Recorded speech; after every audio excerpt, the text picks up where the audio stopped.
Aos 52 anos, Maria Helena se vê completamente perdida após um divórcio traumático que a deixou sem casa, sem dinheiro e com a autoestima destroçada. Forçada a pedir abrigo ao filho único, ela enfrenta não apenas a humilhação de dormir no sofá da sala, mas também a frieza e o ressentimento dele, que a culpa pelo fim do casamento dos pais. Entre memórias dolorosas, julgamentos familiares e a luta para reconstruir sua vida do zero, Maria Helena embarca em uma jornada de autodescoberta que a levará a questionar tudo o que acreditava sobre amor, família e sua própria identidade como mulher. Eu nunca imaginei que aos 52 anos estaria olhando para o sofá bege da sala do meu próprio filho e pensando, é aqui que vou dormir hoje à noite. A ironia é tão amarga que quase consigo sentir o gosto na boca. 27 anos de casamento, uma casa de 4 quartos em Copacabana que ajudei a pagar. E agora estou aqui, com 2 malas velhas aos meus pés, esperando que o Rafael termine de falar no telefone para me explicar as regras da casa. Mãe, olha só, ele disse quando desligou, passando a mão pelos cabelos grisalhos que herdou do pai. Você pode ficar no sofá por enquanto, mas precisa entender que isso aqui não é hotel.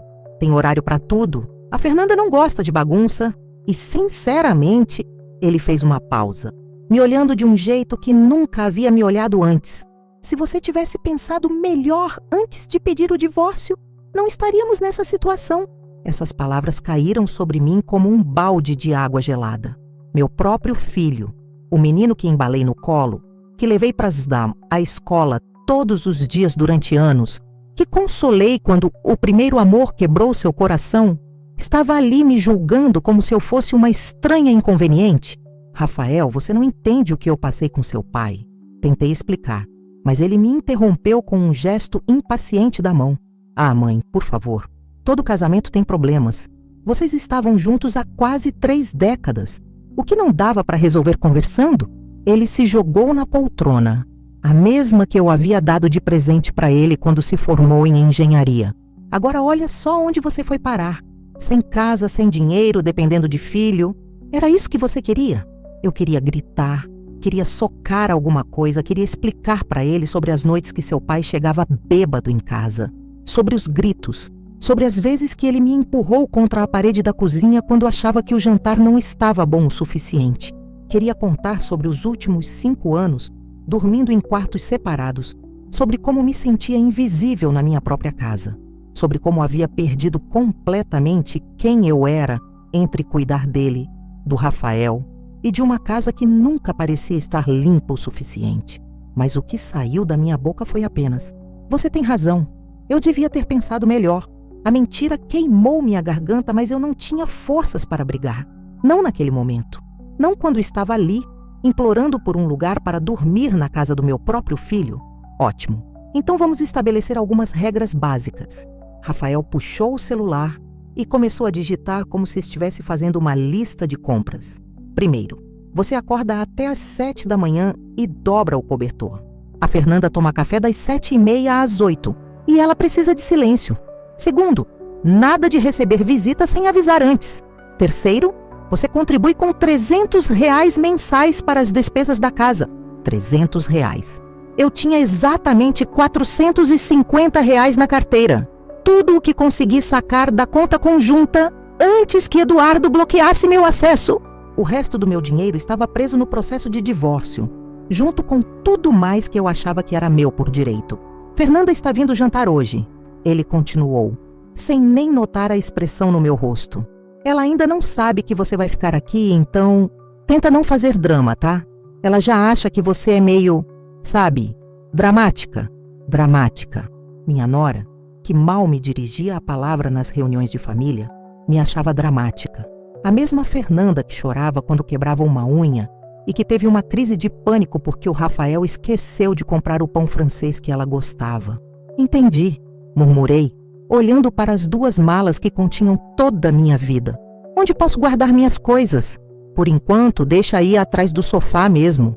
A gente vê depois se arruma um lugarzinho no armário da área de serviço. Área de serviço.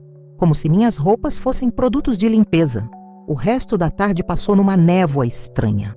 Rafael saiu para buscar Fernanda. Me deixou sozinha naquele apartamento que parecia um catálogo de revista. Tudo muito moderno, muito frio, muito diferente da casa calorosa que eu sempre tentei manter. Sentei no sofá, que seria minha cama, e olhei pela janela os prédios de Barra da Tijuca, tão diferentes dos de Copacabana, onde eu tinha vivido minha vida inteira.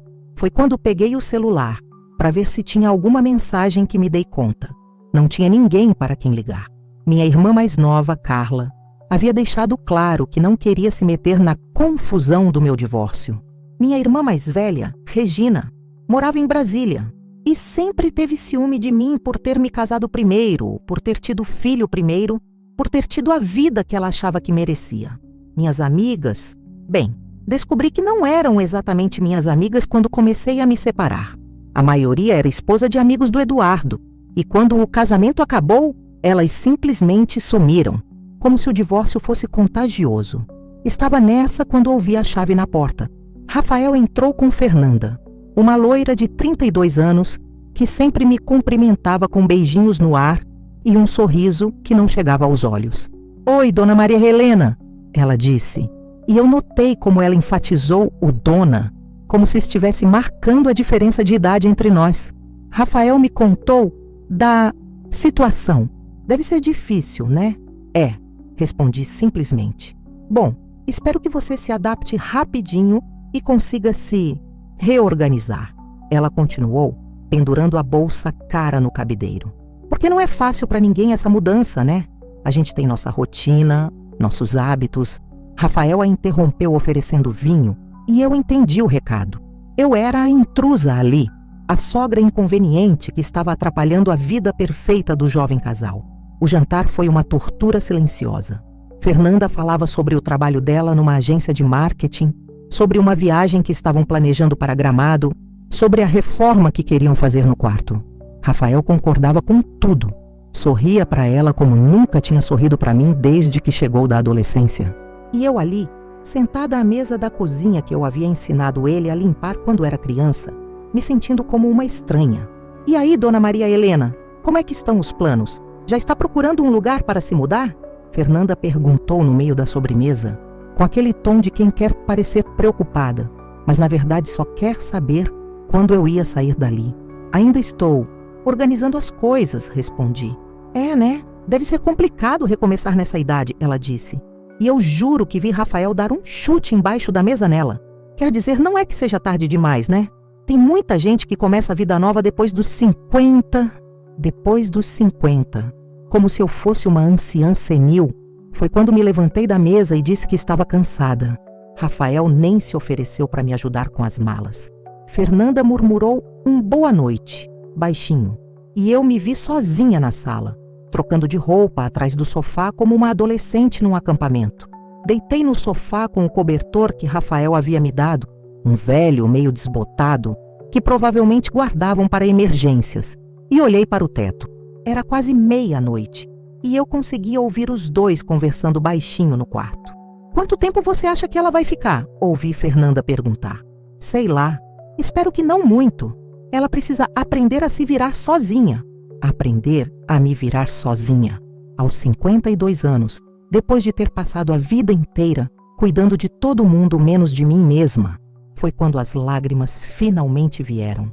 Não era só tristeza, era raiva, vergonha, medo, tudo misturado numa dor que parecia física.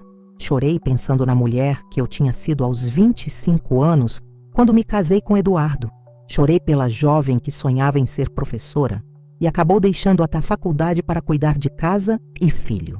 Chorei por todas as vezes que engoli palavras duras, que fingi estar feliz, que menti para mim mesma dizendo que aquilo era amor. E chorei porque, pela primeira vez em meses, Eduardo parecia ter razão quando gritou comigo no último dia que estivemos juntos.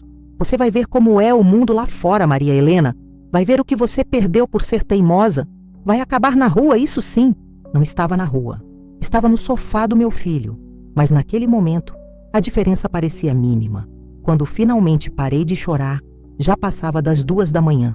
A casa estava silenciosa e eu podia ouvir apenas o barulho do ar-condicionado do quarto de Rafael e o trânsito distante da Barra da Tijuca. Peguei o celular e abri o WhatsApp. Tinha uma mensagem da minha advogada, doutora Patrícia, mandada ainda de tarde. Maria Helena, preciso falar com você amanhã sobre os documentos. O Eduardo está dificultando o processo. Liga para mim. Eduardo dificultando o processo. É claro que estava. Ele sempre foi assim. Controlador, manipulador, capaz de fazer qualquer coisa para conseguir o que queria. E o que ele queria agora era me ver destruída, me ver implorando para voltar, me ver admitindo que eu tinha sido uma idiota em querer me separar. Mas enquanto eu ficava ali deitada, olhando para o teto branco e liso do apartamento do meu filho, uma coisa começou a ficar clara na minha cabeça. Eu podia estar no fundo do poço, podia estar humilhada, podia estar com medo, mas eu ainda estava de pé, ainda estava respirando, ainda era eu mesma, em algum lugar lá no fundo de toda aquela confusão. E se eu tinha conseguido tomar a decisão mais difícil da minha vida, deixar um casamento de 27 anos, talvez eu conseguisse tomar as próximas decisões também. Não seria fácil, não seria rápido, mas seria meu. Pela primeira vez em muito tempo, talvez anos, eu ia descobrir quem era a Maria Helena quando não estava sendo esposa de alguém ou mãe de alguém. Ia descobrir se ainda existia uma mulher inteira, debaixo de todas aquelas cicatrizes. E se meu próprio filho achava que eu devia ter continuado casada para ter conforto, eu ia provar para ele, e principalmente para mim mesma, que existem coisas mais importantes que conforto. Existem coisas como dignidade, como respeito próprio, como a possibilidade de acordar de manhã e não ter medo do humor de ninguém. O sofá era duro, o cobertor era velho, mas pela primeira vez em anos, ninguém ia gritar comigo se eu deixasse uma xícara na pia ou se demorasse muito no banho. Pequenas liberdades, mas liberdades mesmo assim. Acordei às 5:30 da manhã com uma dor no pescoço que parecia ter sido causada por um martelo pneumático. O sofá de Rafael era bonito, mas definitivamente não foi feito para dormir. Me levantei devagar, tentando não fazer barulho, e comecei a dobrar o cobertor como ele havia mandado. Era estranho como eu, que durante anos fui a primeira a acordar para preparar café da manhã para toda a família, agora tinha que andar na ponta dos pés na casa do meu próprio filho. O banheiro social tinha apenas o básico, uma toalha pequena que Rafael deixou para mim, um sabonete comum e um espelho que refletia uma mulher que eu mal reconhecia. Cabelos desalinhados, olheiras profundas, marcas do travesseiro no rosto. Aos 52 anos, eu parecia ter envelhecido 10 em uma noite. Quando saí do banheiro, Fernanda já estava na cozinha, impecável no seu conjunto de moletom cor-de-rosa, cabelos presos num coque perfeito, tomando seu café da manhã em silêncio, while scrollava o Instagram no celular. Ela me olhou de relance e murmurou um bom dia seco, sem levantar os olhos da tela. Posso fazer um café? Perguntei baixinho. Pode, mas não faça muito barulho. O Rafael ainda está dormindo. O Rafael que acordava às 6 da manhã quando morava comigo para ir para a faculdade. O Rafael que eu chamava aos berros 3 vezes antes de conseguir tirar da cama. Agora, aparentemente, ele precisava de silêncio absoluto para dormir. Enquanto o café passava, fiquei olhando pela janela da cozinha. Era um dia ensolarado de março no Rio, o tipo de dia que costumava me animar, mas ali, naquela cozinha moderna e fria, eu me sentia como uma atriz num filme que não tinha escolhido fazer. Dona Maria Helena, Fernanda disse de repente, ainda sem me olhar. O Rafael me contou que a senhora está procurando emprego. Eu não estava. Ainda não. Mal tinha chegado ali e ainda estava tentando entender como organizar minha vida. Mas, obviamente, Rafael já estava criando histórias para acelerar minha saída. Ainda estou avaliando as opções. Respondi diplomaticamente. Imagino que seja difícil mesmo. Faz tempo que a senhora não trabalha, né? O mercado está bem competitivo. Essa menina de 32 anos estava me dando lições sobre o mercado de trabalho. Eu, que tinha trabalhado como secretária por 8 anos antes de me casar, que organizei a vida financeira da nossa família por décadas, que criei um filho praticamente sozinha porque Eduardo vivia viajando a trabalho. Fernanda, eu trabalhei durante anos antes de me casar. Ah, sim, claro. Mas isso foi há muito tempo, né? As coisas mudaram bastante. Hoje em dia tudo é digital. Tem que saber usar computador, redes sociais, essas coisas, como se eu fosse uma analfabeta digital. Eu, que tinha Facebook há 10 anos, que sabia usar o WhatsApp melhor que a própria Fernanda, que pagava as contas online desde 2015. Foi nesse momento que meu celular tocou. Era a doutora Patrícia, minha advogada. Atendi no quarto de Rafael, que felizmente estava vazio. Maria Helena, preciso te dar uma notícia ruim. O Eduardo entrou com uma ação alegando que você abandonou o lar conjugal. Ele está tentando ficar com tudo. A casa, os investimentos, até o carro que está no nome dos dois. Senti como se o chão tivesse desaparecido debaixo dos meus pés. Como assim abandonou o lar? Ele me expulsou de casa? Ele mudou as fechaduras. Eu sei, Maria Helena. Por isso que eu preciso que você venha aqui hoje mesmo. Vamos juntar todas as provas que temos.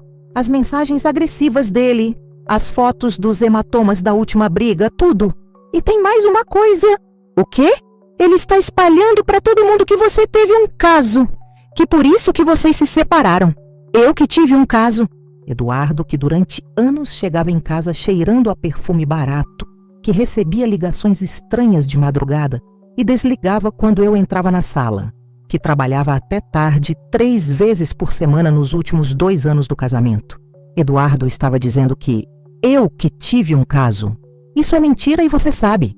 Falei, tentando controlar a voz. Eu sei, querida. Mas ele tem dinheiro para contratar advogados caros e você... Bem, vamos ter que ser inteligentes. Consegue vir aqui às 2 da tarde? Desliguei o telefone com as mãos tremendo. Voltei para a cozinha e Rafael já estava lá, de toalha, pegando uma xícara de café. Mãe, preciso falar com você, ele disse, e pelo tom de voz eu soube que não seria nada bom. Pode falar. A Fernanda me contou que vocês conversaram sobre emprego. Olha, eu entendo que você está passando por um momento difícil, mas não dá para ficar aqui para sempre. Você tem que correr atrás. Rafael, faz um dia que eu estou aqui. Mas já dá para ver que você não está muito preocupada em resolver a situação. Ontem você ficou até tarde mexendo no celular. Hoje acordou e foi direto fazer café, como se estivesse em casa. Esta não é minha casa? É minha casa, mãe. Minha e da Fernanda. E a gente tem uma vida, uma rotina. Não dá para você ficar aqui enrolando. Como se recomeçar a vida aos 52 anos depois de 27 anos de casamento fosse igual a trocar de emprego. Seu pai está tentando ficar com tudo, falei, tentando explicar a gravidade da situação. Ele mudou as fechaduras, bloqueou o meu acesso ao dinheiro e agora está inventando mentiras sobre mim. Eu preciso de tempo para resolver isso tudo. Mãe, você que quis se separar, agora tem que lidar com as consequências. Essas palavras doeram mais que um tapa na cara.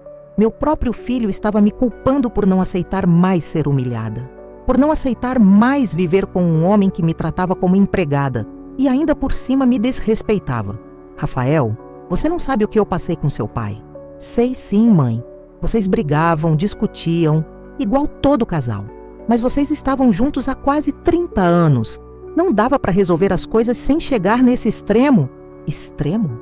A voz saiu mais alta do que eu queria. Extremo é viver com alguém que te humilha todos os dias. Extremo é dormir no quarto de hóspedes porque seu marido disse que você não serve mais nem para isso.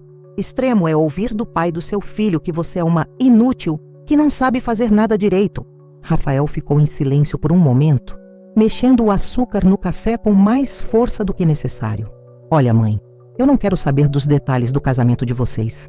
O que eu quero é que você se organize e pare de criar drama na minha vida. Eu tenho trabalho, tenho responsabilidades. E eu não sou uma delas, é isso? Você é minha mãe, mas você é adulta. Não é minha obrigação te sustentar, porque você tomou uma decisão errada. Decisão errada.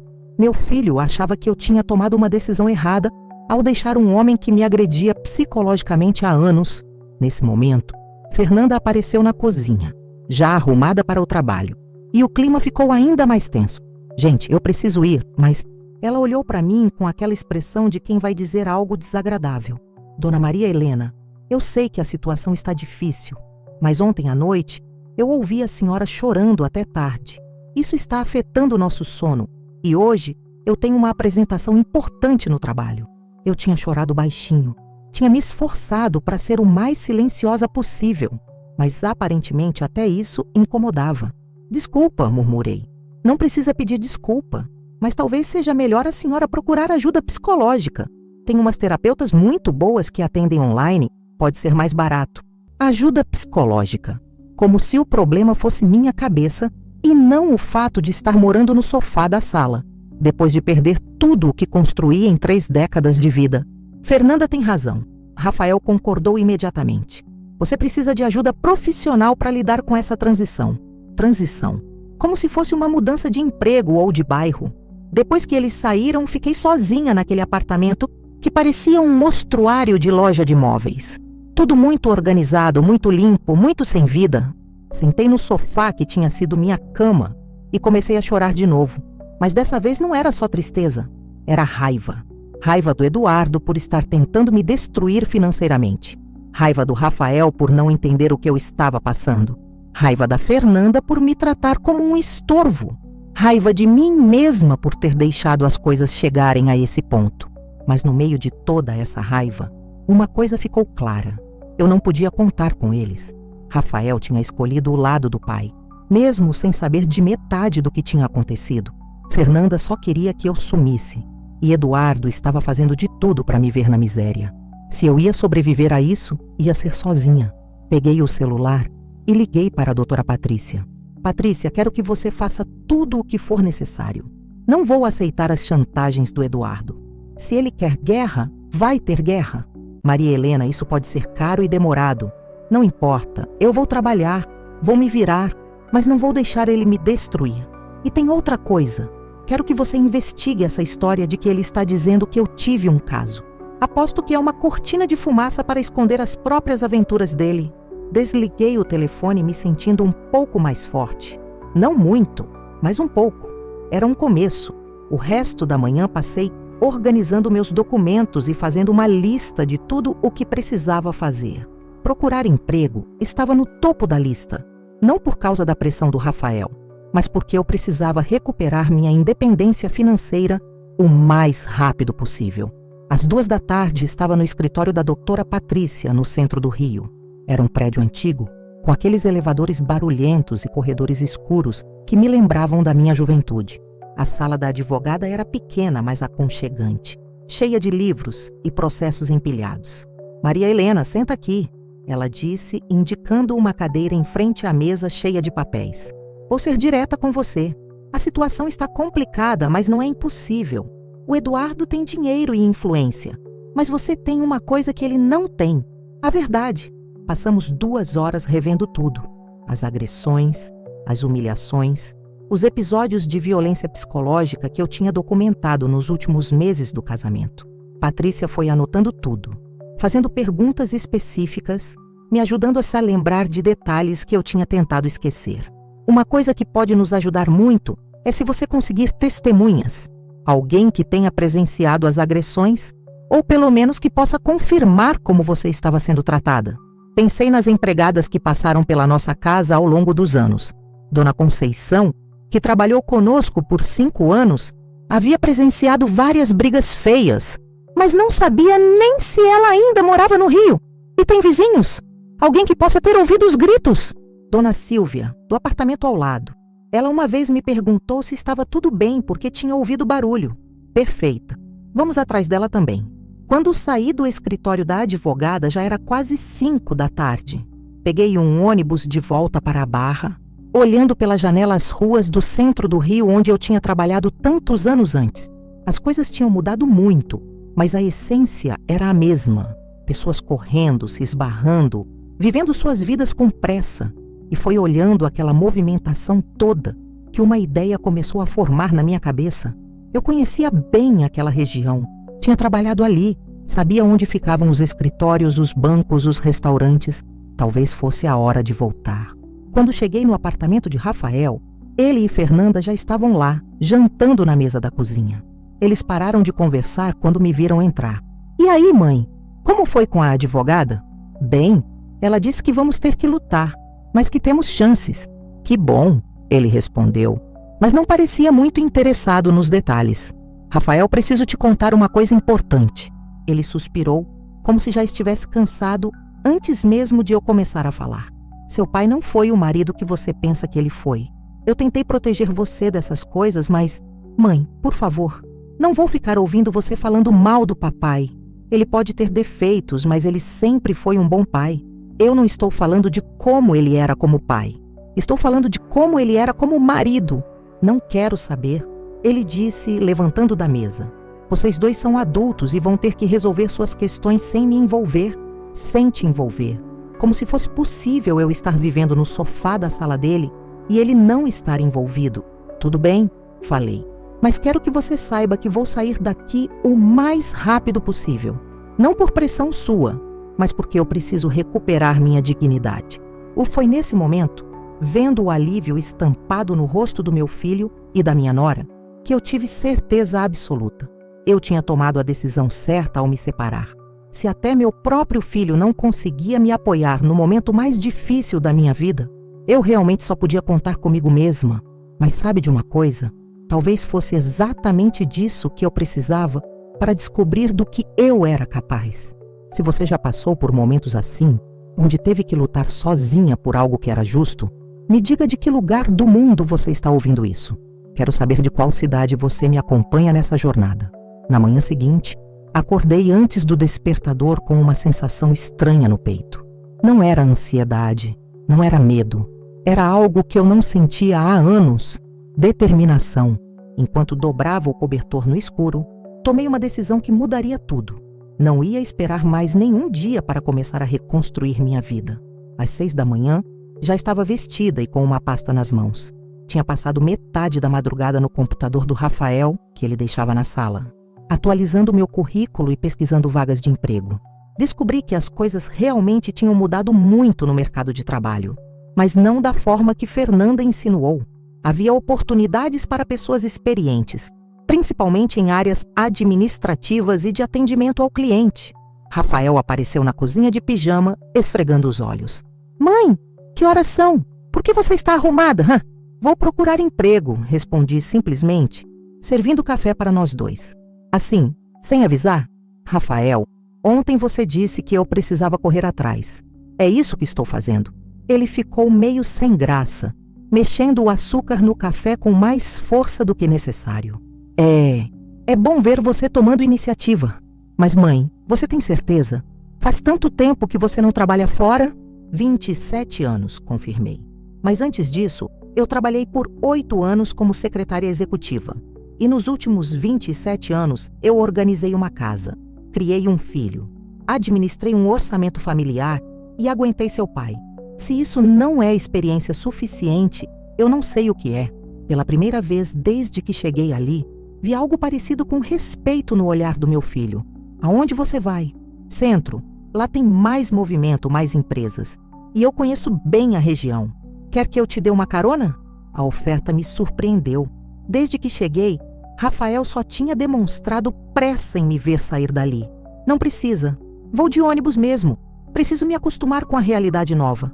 E foi assim que às 7h30 da manhã, eu estava no ponto de ônibus da Barra da Tijuca, esperando o 165 que me levaria ao centro do Rio. Fazia anos que eu não andava de transporte público. Eduardo sempre dizia que, mulher dele, não andava de ônibus, como se fosse algum tipo de status symbol ter carro. Mas ali, em pé no ponto, vendo as pessoas indo trabalhar, me senti parte do mundo de novo. O ônibus estava cheio, como sempre de manhã. Me espremei entre uma senhora que ia conversando com a amiga sobre os netos e um rapaz jovem que mexia no celular sem parar. Era barulhento, quente, nem um pouco confortável, e eu adorei cada minuto da viagem. Estava voltando para a vida real, a vida das pessoas que trabalham, que correm atrás, que não dependem de marido ou filho para sobreviver. Desci na Rua da Assembleia e comecei minha peregrinação. Primeiro fui a uma agência de empregos que encontrei na internet. A moça da recepção, uma menina de uns 25 anos com unhas coloridas e um piercing no nariz, me olhou dos pés à cabeça quando expliquei que estava procurando trabalho. A senhora tem experiência recente? Ela perguntou, digitando no computador sem me olhar. Não trabalho fora há 27 anos. Mas antes disso... Ah, entendi. Ela me interrompeu com um sorriso forçado. Olha, vou ser sincera. Para pessoas da sua idade e com esse perfil é bem difícil. O mercado está muito competitivo. Mas deixa seu currículo aqui que se aparecer alguma coisa a gente liga. Alguma coisa? Como se eu fosse aceitar qualquer coisa só por desespero. Saí de lá com o ego um pouco machucado, mas não desistida.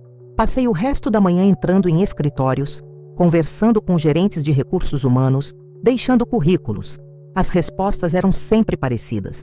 Muito qualificada, perfil interessante. Vamos analisar e entrar em contato. Por volta do meio-dia, estava sentada numa pracinha perto da Candelária, comendo um sanduíche que comprei numa padaria e fazendo as contas. Tinha gastado R$ 12 só com lanche e passagem de ônibus. Se continuasse nesse ritmo, os R$ 450 que tinha na carteira durariam menos de um mês. Foi quando meu celular tocou. Número desconhecido. Alô? Maria Helena? Aqui é a Conceição. Dona Conceição, que trabalhou na sua casa. Meu coração deu um pulo. Conceição havia sido nossa empregada doméstica por 5 anos, até o ano passado, quando Eduardo a demitiu por questões de economia. Na verdade, porque ela tinha presenciado uma das nossas brigas mais feias, e ele ficou com medo de que ela falasse alguma coisa. Conceição, como você conseguiu meu número? Perguntei para a dona Silvia, sua vizinha. Ela me contou que a senhora se separou e está precisando de ajuda. É verdade. Olha, eu sei que não é da minha conta, mas aquele homem não prestava não. O jeito que ele tratava a senhora, eu ficava com dó, mas não podia fazer nada. Ouvir isso de alguém que tinha presenciado meu sofrimento foi como um alívio imenso. Finalmente alguém que validava o que eu tinha passado. Conceição, você se lembra de alguma coisa específica? Alguma briga que você viu? Lembro sim. Aquele dia que ele empurrou a senhora contra a geladeira porque a janta não estava do jeito que ele queria. E às vezes que ele gritava com a senhora na frente de visita, fazendo a senhora passar vergonha. Você toparia conversar com minha advogada? Dar um depoimento? Claro que sim. A senhora sempre me tratou bem, sempre me respeitou. É o mínimo que posso fazer. Anotei o telefone dela e marcamos de nos encontrar no final da semana. Quando desliguei, senti como se tivesse ganhado uma batalha importante. Não estava sozinha. Havia pessoas que sabiam a verdade sobre meu casamento. O resto da tarde foi mais produtivo. Numa empresa de contabilidade na Rua do Ouvidor, conversei com um senhor de uns 60 anos que me ouviu com atenção. Olha, dona Maria Helena, ele disse, realmente está difícil para pessoas da nossa geração, mas eu gosto de contratar gente experiente, que tenha responsabilidade. Não tenho nada agora, mas no mês que vem talvez abra uma vaga para auxiliar administrativo. Posso guardar seu currículo? Pela primeira vez no dia, senti que alguém tinha me levado a sério. Com certeza. E obrigada por ser honesto comigo. Sabe, minha esposa passou por uma situação parecida com a sua. Se separou aos 50, teve que recomeçar do zero. Hoje ela tem uma lojinha de roupas e está muito bem de vida. Não desiste, não. Saí de lá me sentindo mais otimista. Se a esposa dele conseguiu, eu também conseguiria. Peguei o ônibus de volta para a Barra no final da tarde, cansada, mas satisfeita. Tinha distribuído 15 currículos, conversado com pessoas interessantes, reconectado com Conceição e ainda tinha encontrado um possível emprego para o mês seguinte. Quando cheguei no apartamento de Rafael, ele e Fernanda estavam na sala vendo Netflix. Eles pausaram o filme quando me viram entrar. E aí, mãe, como foi? Bem, deixei currículo em vários lugares e já tenho uma possibilidade para o mês que vem. Sério? Rafael pareceu genuinamente surpreso. Em que empresa? Um escritório de contabilidade no centro. Seria como auxiliar administrativo. Nossa, que legal! Fernanda disse. E pela primeira vez, desde que nos conhecemos, ela pareceu sincera. A senhora é corajosa mesmo. Eu não sei se teria coragem de recomeçar nessa idade. Nessa idade, ela não conseguia falar comigo sem me lembrar que eu era mais velha. A idade é só um número, respondi. O importante é ter saúde e disposição. É verdade, Rafael concordou. Estou orgulhoso de você, mãe. Achei que ia demorar mais para você se mexer. Orgulhoso? Meu filho estava orgulhoso de mim? Era triste como uma palavra simples podia significar tanto quando você está precisando de aprovação. E tem mais uma novidade, continuei. Encontrei a Conceição, nossa ex-empregada. Ela vai dar um depoimento para minha advogada sobre como seu pai me tratava. O clima na sala mudou instantaneamente. Rafael desligou a TV e me olhou sério. Mãe, você não vai mesmo deixar isso quieto? Deixar o que quieto? Essa guerra com o papai. Vocês não podem simplesmente dividir as coisas de forma civilizada? Rafael, seu pai mudou as fechaduras da casa, bloqueou meu acesso ao dinheiro e está inventando que eu tive um caso. Isso é civilizado? Mas ficar arrastando os trapos sujos da família na justiça também não é. Trapos sujos. Meu casamento abusivo eram trapos sujos que eu estava arrastando na justiça. Filho, você não entende a gravidade da situação. Seu pai não quer apenas se separar de mim, ele quer me destruir completamente. Ah, mãe, não exagera. O papai pode ser difícil, mas ele não é monstro. Você tem razão, falei levantando da poltrona. Ele não é monstro. Ele é pior que isso. Ele é um homem inteligente que usou 27 anos para me convencer de que eu não valia nada. E aparentemente conseguiu convencer você também. Rafael ficou vermelho. Eu não disse que você não vale nada. Não disse com essas palavras. Mas desde que cheguei aqui, você deixou claro que eu deveria ter continuado casada, que eu tomei uma decisão errada, que eu sou um estorvo na sua vida. Não é isso. É sim, Rafael. E sabe o que mais? Talvez seu pai tenha razão sobre uma coisa. Talvez eu realmente não soubesse me virar sozinha. Mas estou aprendendo. E quando eu aprender completamente, vocês vão ver do que eu sou capaz. Subi para o quarto para pegar uma blusa mais confortável e ouvi eles conversando baixinho na sala. Fernanda falando alguma coisa sobre drama e Rafael respondendo que eu estava muito sensível. Sensível. Claro, uma mulher que luta pelos próprios direitos é sensível. Uma mulher que não aceita ser humilhada é dramática. Uma mulher que quer reconstruir a vida é exagerada. Naquela noite, deitada no sofá, fiquei pensando no que o contador tinha me contado sobre a esposa dele. Ela tinha conseguido não apenas sobreviver ao divórcio, mas prosperar.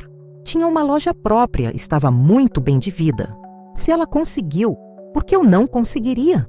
Peguei o celular e comecei a pesquisar sobre empreendedorismo feminino, sobre mulheres que recomeçaram a vida depois dos 50. Encontrei dezenas de histórias inspiradoras. Mulheres que abriram restaurantes, que viraram consultoras, que montaram lojas online, que se tornaram influenciadoras digitais. Uma das histórias que mais me chamou a atenção era de uma mulher de São Paulo que se divorciou aos 48 e começou a fazer bolos em casa. Hoje, 7 anos depois, ela tem uma confeitaria com 10 funcionários. Comecei a pensar no que eu sabia fazer bem: cozinhar, organizar, administrar uma casa, lidar com pessoas. Essas habilidades tinham que valer alguma coisa no mercado. Tinham que poder ser transformadas em fonte de renda. Foi quando lembrei de uma conversa que tive anos atrás com uma amiga que trabalhava com personal organizer. Na época, achei aquilo frescura. Pagar alguém para organizar sua casa parecia absurdo. Mas agora, pensando bem, fazia sentido. Nem todo mundo tem tempo ou habilidade para organizar os próprios espaços. Comecei a pesquisar sobre o assunto. Personal organizer, organizadora de ambientes, consultora em organização. Era um mercado em crescimento, principalmente no Rio de Janeiro, onde as pessoas viviam em apartamentos pequenos e precisavam otimizar cada centímetro.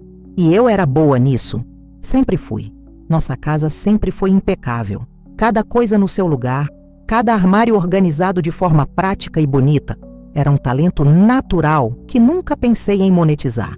Passei horas lendo sobre cursos, certificações, como montar uma carteira de clientes. Descobri que não precisava de muito dinheiro para começar, apenas alguns materiais básicos e muita disposição para trabalhar. Pela primeira vez desde que saí de casa, senti que tinha um plano real.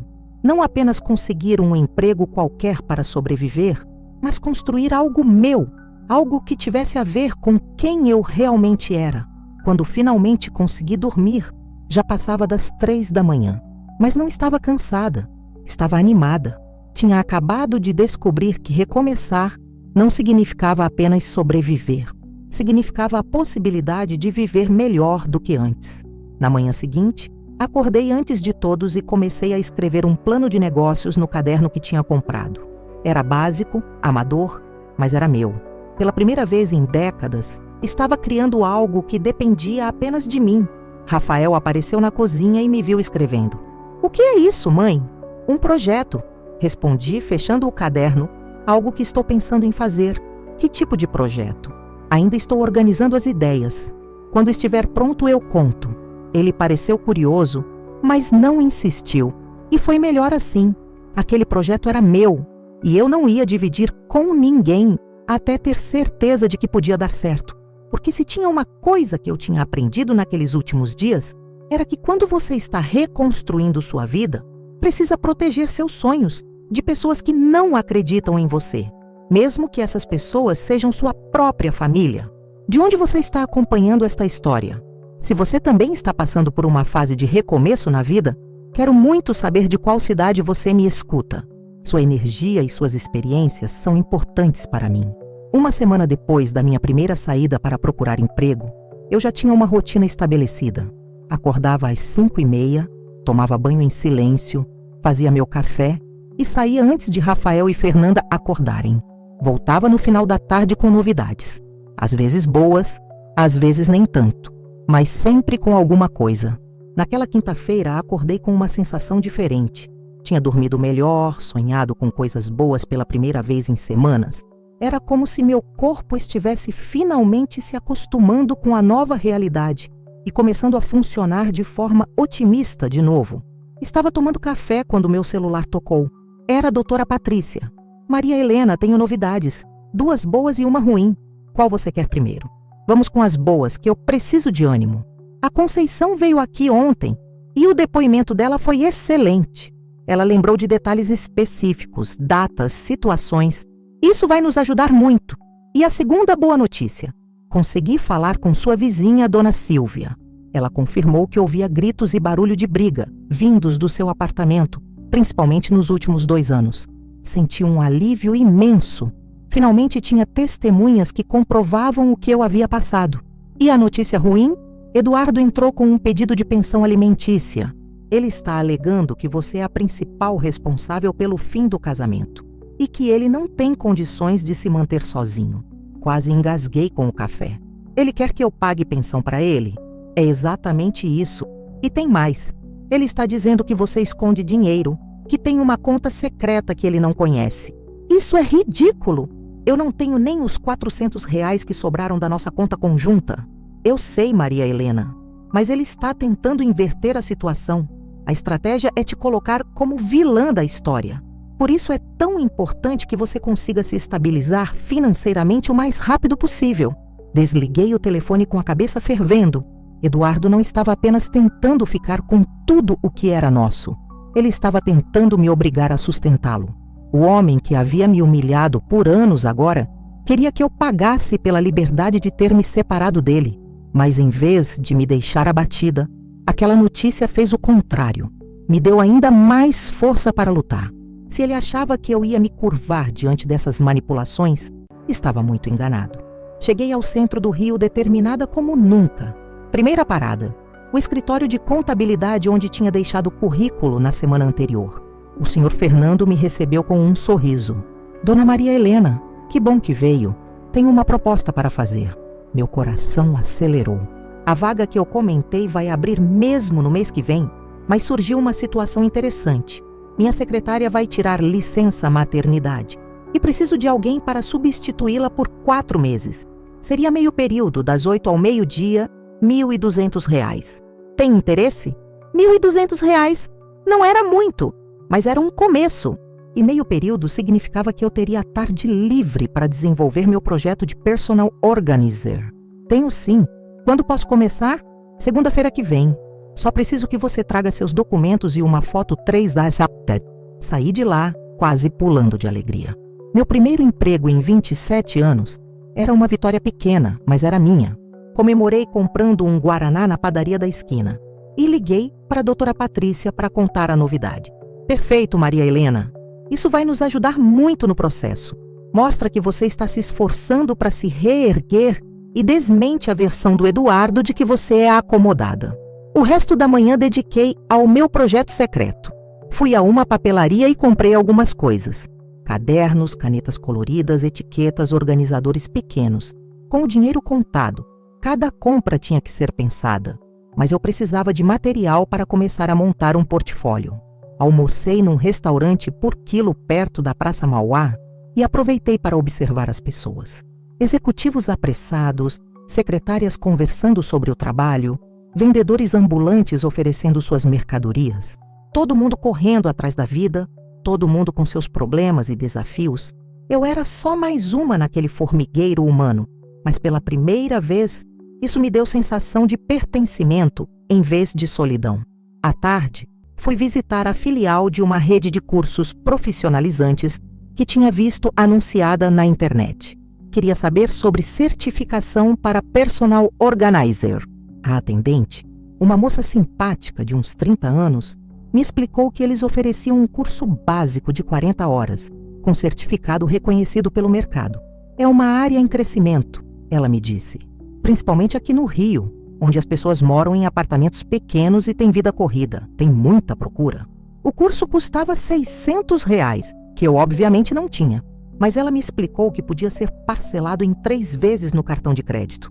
Você tem cartão? Essa era uma boa pergunta. Eduardo havia cancelado o cartão adicional que eu usava, mas eu tinha um cartão próprio que raramente usava. Precisava verificar se ainda estava ativo e qual era o limite. Posso confirmar e voltar amanhã? Claro. O próximo curso começa na segunda-feira. Se você se inscrever até amanhã, ainda dá tempo. Segunda-feira, o mesmo dia que eu começaria a trabalhar no escritório de contabilidade.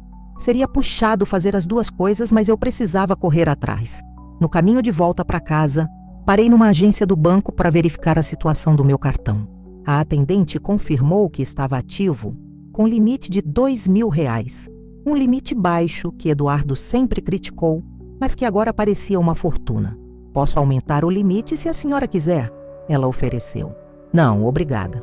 Assim está bom. R$2.000 de limite era mais do que suficiente para começar. Podia pagar o curso, comprar alguns materiais básicos e ainda ter uma reserva para emergências. Quando cheguei em casa, Rafael estava na sala mexendo no computador. Fernanda não tinha chegado ainda. Mãe, como foi hoje? Muito bem, consegui um emprego. Ele levantou os olhos da tela, surpreso. Sério? Onde? Num escritório de contabilidade no centro. Vou substituir uma secretária que vai sair da licença maternidade. 4 meses de contrato, meio período. Nossa, que legal. Quanto você vai ganhar? 1.200. Rafael fez uma cara meio estranha. Não é muito, né? Mas para começar, não é muito. R$1.200 não era muito para quem ganhava 5.000 como ele. Mas para mim, que não tinha nada, era uma fortuna. Para começar está ótimo, respondi, fingindo que o comentário não me incomodou. E você vai fazer o que nas tardes livres? Era a deixa que eu estava esperando. Vou fazer um curso. Que tipo de curso? Personal Organizer. Rafael riu. Literalmente riu. Personal Organizer. Mãe, isso é coisa de madame que não tem o que fazer. Rafael, essa coisa de madame movimenta milhões de reais por ano. É uma profissão séria, com demanda crescente. Ah, mãe, para. Você organizando casa dos outros? Isso não é profissão. Claro que é profissão. E é uma profissão que combina com minhas habilidades. Habilidades? Ele riu de novo. Que habilidades? Arrumar casa. Foi como se ele tivesse me dado um tapa na cara. Meu próprio filho diminuindo minhas capacidades. Reduzindo 30 anos de experiência a arrumar casa. Rafael, durante 27 anos eu organizei uma casa, administrei um orçamento familiar, coordenei reformas, gerenciei empregadas, planejei eventos, cuidei de todas as questões burocráticas da família. Se isso não são habilidades, eu não sei o que são. Tá bom, mãe? Não fica brava. Só acho que você deveria focar numa coisa mais estável. Tipo um emprego normal mesmo. Emprego normal. Como se o que eu estava planejando fosse uma fantasia adolescente. O emprego no escritório é estável. O curso de Personal Organizer é um complemento. Uma forma de aumentar minha renda. Se você diz...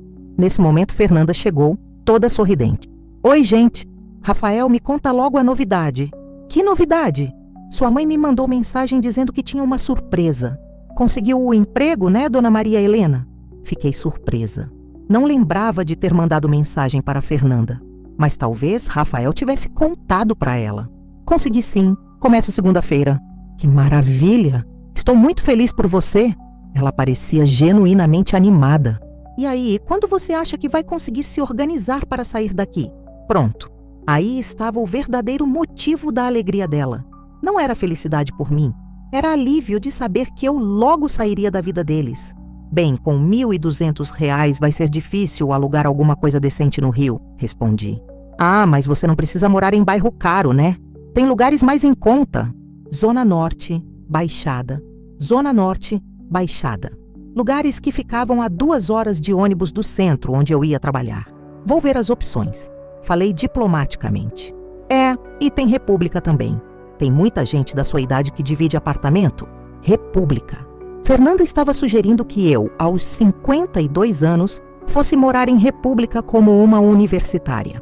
Fernanda tem razão. Rafael concordou imediatamente. Você não precisa de muito espaço mesmo. 1 quarto já resolve. 1 quarto.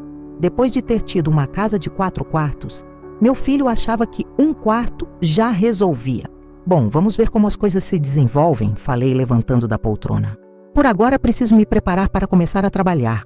Subi para o quarto, que na verdade era o escritório de Rafael, para pegar algumas roupas mais adequadas para o trabalho. Enquanto escolhia as peças, ouvi eles conversando baixinho na sala. Quanto tempo você acha que ela vai demorar para sair? Era a voz da Fernanda. Sei lá, ela está sendo bem devagar para se organizar. Mas agora que conseguiu emprego, acho que acelera. Espero que sim. Não aguento mais essa tensão em casa. Tensão. Eu estava causando tensão na casa deles por estar tentando reconstruir minha vida. Naquela noite, deitada no sofá, fiquei pensando na conversa que tinha ouvido. Rafael e Fernanda não estavam me apoiando. Estavam me tolerando até eu sair da vida deles. Era doloroso, mas também esclarecedor. Peguei o celular e comecei a pesquisar apartamentos para alugar na zona central do Rio. Os preços eram assustadores. O menor que encontrei custava R$ 2.500, 2 vezes mais do que eu ia ganhar. Mesmo dividindo com alguém, seria apertado. Mas então, me lembrei de algo que uma das mulheres que entrevistei nos últimos dias tinha me contado. Ela havia começado fazendo trabalhos de personal organizer por fim de semana, cobrando por projeto. Em 6 meses, estava ganhando mais com isso do que no emprego fixo. Comecei a fazer contas. Se eu conseguisse 3 clientes por mês, cobrando R$ 300 por dia de trabalho, teria mais R$ 900 de renda extra. Junto com os R$ 1.200 do escritório, chegaria a R$ 2.100 mensais, suficiente para alugar um apartamento pequeno e ainda sobrar para as despesas básicas. Era ambicioso, mas não impossível. Eu só precisava de coragem para começar. Na sexta-feira de manhã, voltei à escola de cursos e me inscrevi no curso de Personal Organizer. R$ 300 na primeira parcela do cartão. Era muito dinheiro para quem tinha pouco, mas era um investimento no meu futuro. À tarde, fui numa loja de materiais de organização para pesquisar preços e entender melhor o que precisaria para começar a trabalhar. Conversando com a vendedora, descobri que muitas personal organizers começavam com kit básico, caixas organizadoras, etiquetas, canetas, fita métrica e uma câmera para fazer antes e depois dos trabalhos. O mais importante é ter bom gosto e saber aproveitar o espaço, ela me disse. O resto você vai aprendendo na prática. Bom gosto eu tinha. Saber aproveitar espaço também. Minha casa sempre foi elogiada pela organização, mesmo sendo pequena pelos padrões atuais. Quando voltei para casa naquela tarde, estava com uma sensação que não sentia há anos. Esperança real.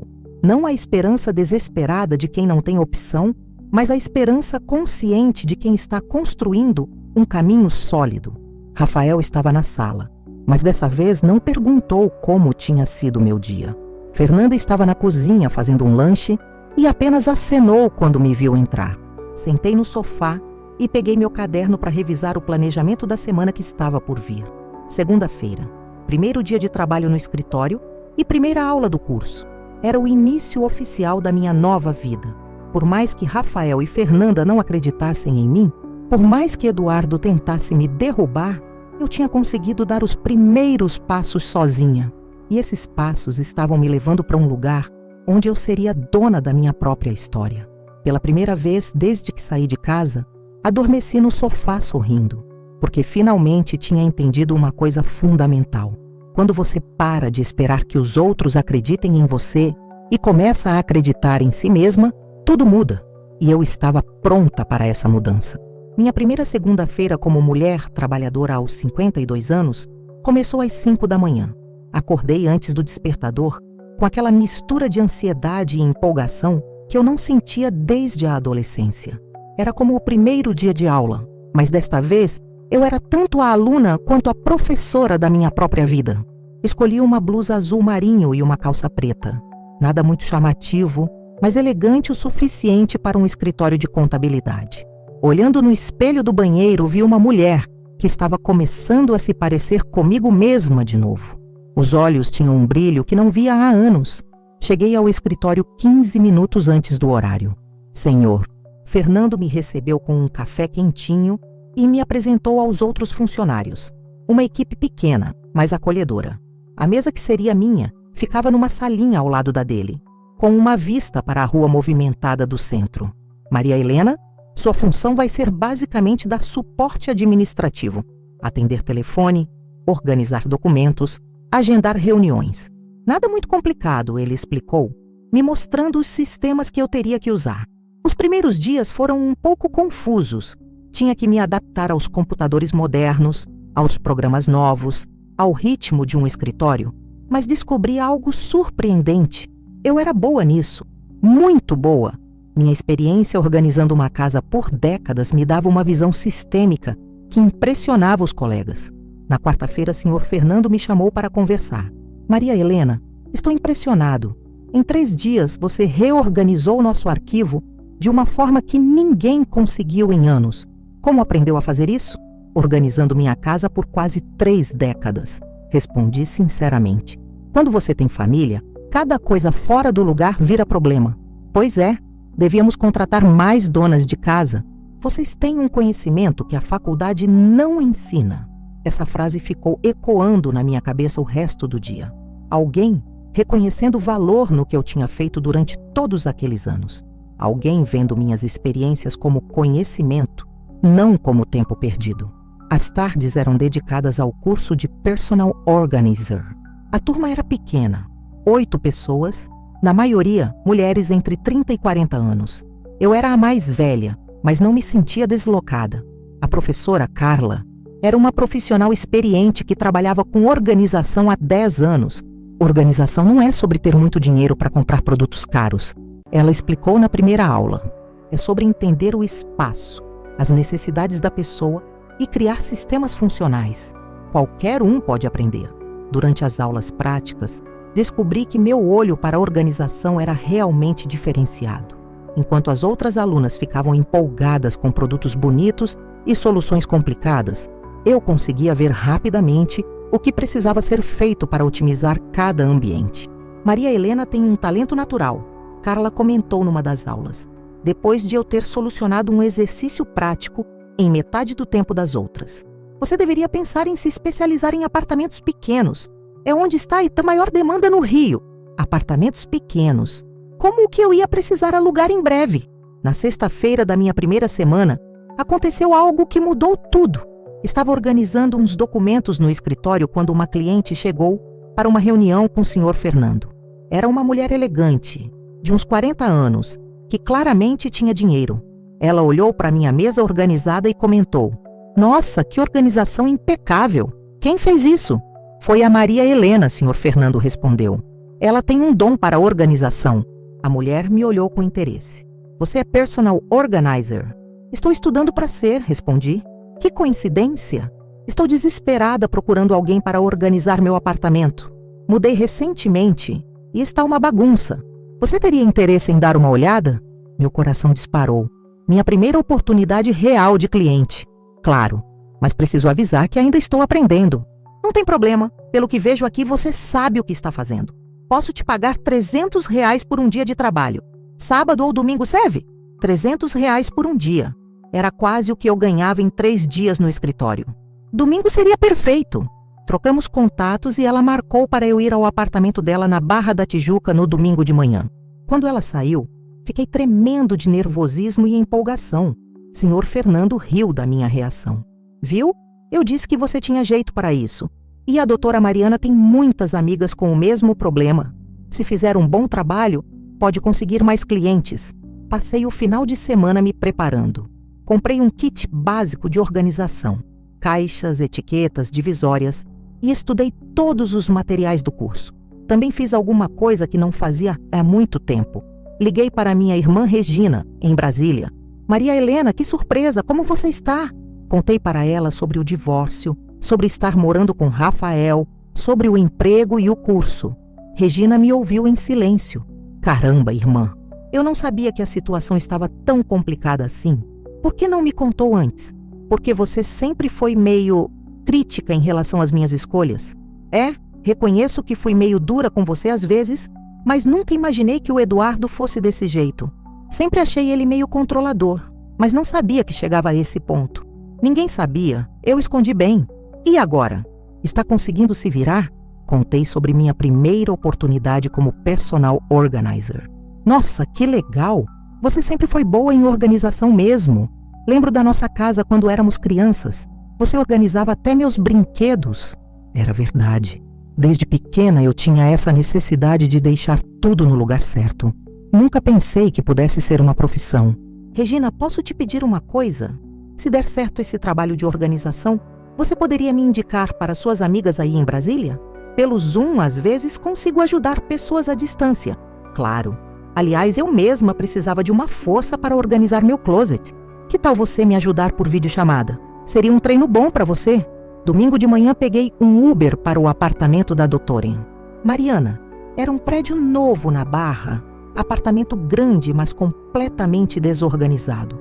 Caixas por todos os lados, roupas empilhadas no sofá, louças misturadas com produtos de limpeza. Mudei há 2 meses e não consigo colocar nada no lugar. Ela explicou, parecendo genuinamente desesperada. Trabalho muito, chego cansada e isso aqui virou um caos. Olhei ao redor e imediatamente comecei a ver soluções. Não era bagunça, era falta de sistema. Tudo bem, vamos resolver isso. Primeiro preciso entender sua rotina. A que horas você acorda? Como é seu dia? O que você mais usa? Passamos a manhã conversando sobre os hábitos dela, enquanto eu organizava. Comecei pela cozinha, criando zonas funcionais. Área de café da manhã, área de cozinhar, área de limpeza, tudo em locais lógicos, pensando no fluxo de movimento. Nossa, como você pensou nisso? Ela perguntou, vendo como eu havia organizado os armários. É questão de pensar em como você vive, não em como fica bonito, expliquei. De que adianta deixar as xícaras no armário mais alto se você toma café todo dia? Quando terminamos, no meio da tarde, o apartamento estava irreconhecível. Tudo no lugar, tudo funcional, tudo fazendo sentido. Maria Helena, isso está incrível. Você tem um talento natural para isso. Ela me pagou os R$300 e ainda me deu uma gorjeta de 50. Vou te indicar para todas minhas amigas. Você tem cartão de visita? Não tinha, mas prometi fazer. Na volta para casa, parei numa gráfica e encomendei 1000 cartões simples. Mais R$200 de investimento, mas necessário. Quando cheguei no apartamento de Rafael, estava eufórica. Tinha feito o meu primeiro trabalho como profissional autônoma e o resultado tinha sido perfeito. Mãe, como foi? Rafael perguntou, vendo minha animação. Maravilhoso! A cliente ficou super satisfeita e já disse que vai me indicar. Nossa, que legal! Quanto você ganhou? R$350 por um dia de trabalho. Rafael fez as contas rapidamente. Nossa, isso dá mais de R$1.000 por mês se você conseguir fazer uma vez por semana. É exatamente isso que estou planejando. Fernanda apareceu na sala nesse momento. Do que vocês estão falando? Rafael contou sobre meu trabalho como personal organizer. Nossa, dona Maria Helena, que sucesso! E aí já está pensando em quando vai poder se mudar? Sempre a mesma pergunta. Mas dessa vez, em vez de me incomodar, me deu ainda mais motivação. Estou sim, Fernanda. Se tudo correr bem, em 2 ou 3 meses já consigo alugar um lugar próprio. Que bom! Quer dizer, não é que a gente não goste de ter a senhora aqui, mas... Eu entendo perfeitamente, a interrompi. Vocês precisam do espaço de vocês. Naquela noite, fiz um planejamento detalhado, com 1.200 do escritório e potencialmente 1.400 de personal organizer, chegaria a R$2.600 mensais. Suficiente para alugar um apartamento pequeno e ainda ter uma reserva. Era ambicioso, mas pela primeira vez parecia realista. Eu tinha comprovado para mim mesma que conseguia fazer aquele trabalho bem feito, muito bem feito. Na segunda-feira, cheguei ao escritório radiante. Sr. Fernando notou minha animação. Como foi o trabalho de fim de semana? Contei todos os detalhes. Ele ficou impressionado. Maria Helena, posso te fazer uma proposta? E se você organizasse nosso arquivo morto? Pagaria à parte, claro. Está uma bagunça há anos. Mais uma oportunidade. E dessa vez, no meu local de trabalho oficial. Com certeza? Quando podemos começar? Durante a semana, recebi 3 ligações de amigas da doutora Mariana querendo contratar meus serviços. 3 clientes em potencial em menos de uma semana. Na sexta-feira, liguei para Regina para contar as novidades. Irmã, estou muito orgulhosa de você. Sempre soube que você tinha potencial. Só precisava de uma oportunidade para mostrar. Regina, tem uma coisa que quero te contar. O Eduardo está tentando me fazer pagar pensão para ele. O quê? Esse homem perdeu o juízo? Aparentemente, ele acha que pode me chantagear psicologicamente. Maria Helena, não deixa ele te derrubar. Você está construindo algo lindo. Não olha para trás. Era exatamente o que eu precisava ouvir. Naquele final de semana, organizei 2 apartamentos. Ganhei R$600 em 2 dias. Mais do que ganhava em uma semana no escritório. E o mais importante, me senti realizada profissionalmente pela primeira vez na vida. Não estava apenas ganhando dinheiro. Estava criando algo que era genuinamente meu, usando talentos que nem sabia que tinha. No domingo à noite, sentada no sofá de Rafael, calculei que já tinha mais de R$1.000 guardados. Em um mês, tinha conseguido juntar o suficiente para dar entrada num apartamento pequeno. Peguei meu celular e comecei a pesquisar apartamentos para alugar na zona central. Dessa vez, não como desespero, mas como possibilidade real. Porque finalmente tinha entendido uma coisa que mudou tudo. Quando você descobre o que sabe fazer bem e tem coragem de transformar isso em profissão, a vida para de ser sobre sobreviver e passa a ser sobre prosperar. E eu estava pronta para prosperar. Se você está vivendo algum momento de descoberta profissional ou pessoal como este, me conte de qual país ou cidade você me acompanha. Adoro saber que há pessoas ao redor do mundo compartilhando essas experiências comigo. 3 meses depois de começar a trabalhar, eu estava na fila do banco para assinar o contrato de locação do meu primeiro apartamento próprio em quase 3 décadas. Nas mãos, uma pasta com todos os documentos necessários e no coração, uma mistura de nervosismo e orgulho que me fazia tremer ligeiramente. O apartamento era pequeno. Um quarto, sala, cozinha e banheiro, mas ficava no Catete, pertinho do centro onde eu trabalhava. Era antigo, precisava de alguns reparos, mas tinha algo que eu não sentia há anos. Era meu, totalmente meu. Dona Maria Helena? A atendente do banco me chamou.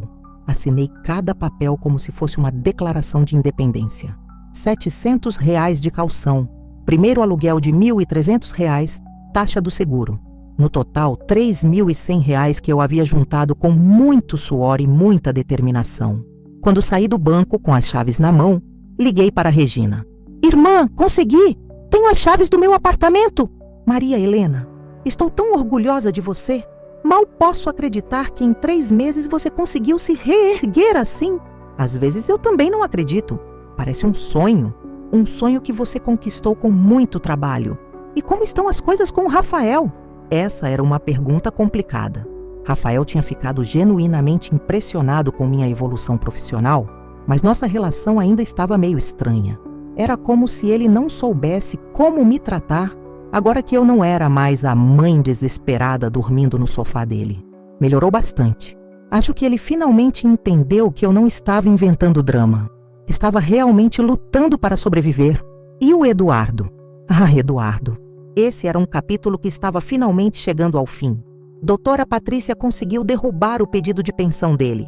Com as provas que juntamos e o fato de eu estar trabalhando, o juiz viu que a versão dele era mentirosa. Agora ele vai ter que dividir os bens meio a meio, como deveria ser desde o início. Que vitória! A melhor parte é que ele tentou entrar em contato comigo diretamente na semana passada. Ligou dizendo que tinha repensado algumas coisas e que talvez pudéssemos conversar como adultos. E você? Desliguei na cara dele. Não tenho mais nada para conversar com aquele homem. Toda a comunicação agora é só através da advogada. Era verdade. O Eduardo que um dia me intimidou com gritos e ameaças agora parecia pequeno, patético. Não porque ele tivesse mudado, mas porque eu tinha mudado. Tinha descoberto minha própria força. Depois de desligar com Regina, fui direto para meu novo apartamento. Era estranho entrar naquele espaço vazio e saber que era meu. Fiquei ali no meio da sala, girando devagar, absorvendo cada detalhe. As paredes precisavam de uma demão de tinta. O piso de madeira estava riscado. A cozinha era minúscula, mas era perfeito. Era meu recomeço em forma de apartamento. Meu celular tocou. Era uma cliente nova. Oi, Maria Helena? Meu nome é Cláudia. A Mariana me passou seu contato. Preciso muito da sua ajuda com meu apartamento. Você teria disponibilidade para este fim de semana? Claro.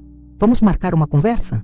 Em 3 meses, minha agenda de personal organizer tinha explodido.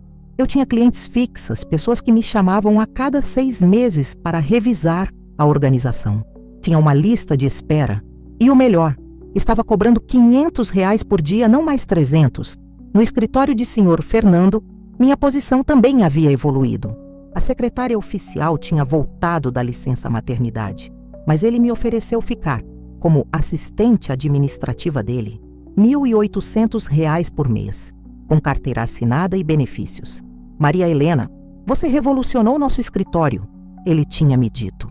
Nunca tivemos uma organização tão eficiente, com 1.800 do escritório e cerca de 2.000 por mês como personal organizer. Eu estava ganhando quase R$ 4.000 mensais, mais do que muita gente jovem com faculdade. Naquela tarde, fui comprar as primeiras coisas para meu apartamento. Nada caro ou extravagante, apenas o essencial. Um colchão, algumas panelas básicas, um pequeno sofá usado que encontrei numa loja de móveis seminovos. Cada compra era uma pequena vitória. Cada objeto que eu colocava naquele espaço era a prova de que eu havia conseguido me reerguer sozinha. No sábado, mudei oficialmente do apartamento de Rafael. Ele me ajudou a carregar as poucas coisas que eu tinha. Fernanda fez questão de estar presente, obviamente aliviada por finalmente ter a casa dela de volta. Mãe, tenho que admitir que estou impressionado, Rafael disse, olhando ao redor do meu apartamento. Você realmente conseguiu se virar sozinha. Consegui mesmo. E me desculpa por ter sido meio duro com você no início. Eu não entendia direito a situação. Era o pedido de desculpas que eu estava esperando há meses. Mas, curiosamente, quando ele finalmente veio, não significou tanto quanto eu imaginava. Eu não precisava mais da aprovação dele para me sentir validada. Tudo bem, Rafael. Você estava protegendo sua vida, eu entendo. Não era só isso. Eu estava com raiva. Raiva de ver vocês se separando, raiva de ter que me envolver, raiva de, sei lá, de ver que nada é para sempre. Essa honestidade me surpreendeu. O casamento do seu pai e eu já estava acabado há anos, filho. A separação foi só o fim oficial de algo que havia morrido muito tempo antes. Eu sei disso agora. E estou orgulhoso de você por ter tido coragem de recomeçar. Orgulhoso. Dessa vez a palavra realmente importou. Fernanda, que estava meio sem graça no canto da sala, se aproximou. Dona Maria Helena, eu também quero pedir desculpas. Sei que não fui muito receptiva no início. Fernanda, vocês estavam protegendo o espaço de vocês. Eu entendo perfeitamente. É que, bem, agora vendo como a senhora se saiu, fico até com vergonha de ter duvidado. Não precisa ter vergonha. Nem eu mesma tinha certeza de que ia conseguir. Eles ficaram para um café simples. O primeiro café que eu ofereci na minha própria casa em 3 meses. Era uma sensação estranha e maravilhosa ser anfitriã novamente. Quando eles foram embora, fiquei sozinha no meu apartamento pela primeira vez. Sentei no sofá usado, olhei ao redor e comecei a chorar. Mas não eram lágrimas de tristeza. Eram lágrimas de alívio e gratidão. 3 meses antes, eu estava dormindo no sofá do meu filho, sem dinheiro, sem perspectiva, achando que minha vida tinha acabado aos 52 anos. Agora estava no meu próprio apartamento, com uma profissão que eu amava, ganhando meu próprio dinheiro e, mais importante, tendo recuperado meu amor próprio. Meu celular tocou. Era a doutora Patrícia. Maria Helena, tem uma novidade sobre o processo. Eduardo aceitou a proposta de acordo. Você vai ficar com metade de tudo. Metade do valor da casa, metade dos investimentos, metade da conta conjunta. Sério? Sério, acho que ele finalmente entendeu que não ia conseguir te intimidar. E com você trabalhando e se sustentando sozinha, fica claro para qualquer juiz que você não é a interesseira que ele tentou pintar. Era a vitória final. Não apenas a vitória financeira, mas a vitória moral. Eduardo havia tentado me destruir e eu não apenas sobrevivi, prosperei. Quanto tempo para o dinheiro sair? Uns 2 meses. Vai ser uma quantia considerável, Maria Helena. O suficiente para você comprar um apartamento próprio se quiser. Comprar. Não alugar, comprar. A palavra ecoou na minha cabeça como música. Naquela noite, liguei para a Regina para contar a novidade final. Maria Helena, estou emocionada. Você não apenas sobreviveu a tudo isso, você virou por cima. Às vezes ainda não acredito que cheguei até aqui. Acredita sim. E sabe o que é o mais bonito? Você não precisou de homem nenhum para isso. Você descobriu que é completa sozinha. Completa sozinha. Era exatamente isso. No domingo de manhã acordei no meu apartamento com uma sensação que não sentia há décadas. Paz. Não a paz de quem desistiu, mas a paz de quem finalmente encontrou seu lugar no mundo. Fiz um café no meu fogão, na minha cozinha, com a minha cafeteira. Sentei na minha pequena varanda e fiquei olhando o movimento da rua. Pessoas indo e vindo, cada uma com sua história, seus desafios, suas vitórias. Peguei meu celular e abri minha agenda de trabalho. 5 clientes marcadas para a semana. Um projeto grande de organização de escritório que ia me render R$2.000. Uma proposta para organizar a casa de uma família em Ipanema. Minha vida estava longe de ser perfeita.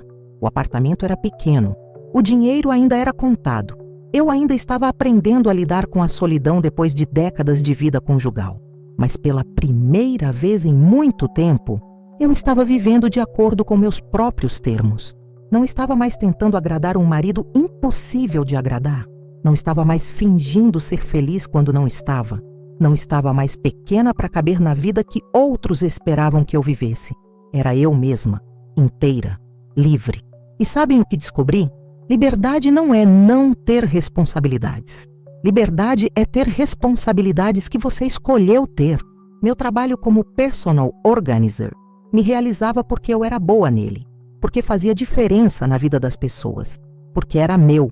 Meu apartamento me deixava feliz porque, mesmo pequeno, era meu espaço, decorado do meu jeito, com as minhas regras. Às 11 da manhã tocaram na porta.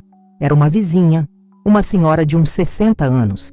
Oi, querida, sou a dona Carmen, moro no 201, vim dar boas-vindas. Que gentileza, quer entrar para um café? Aceito sim. E olha, soube que você trabalha com organização. Meu apartamento é um caos. Será que você poderia me ajudar?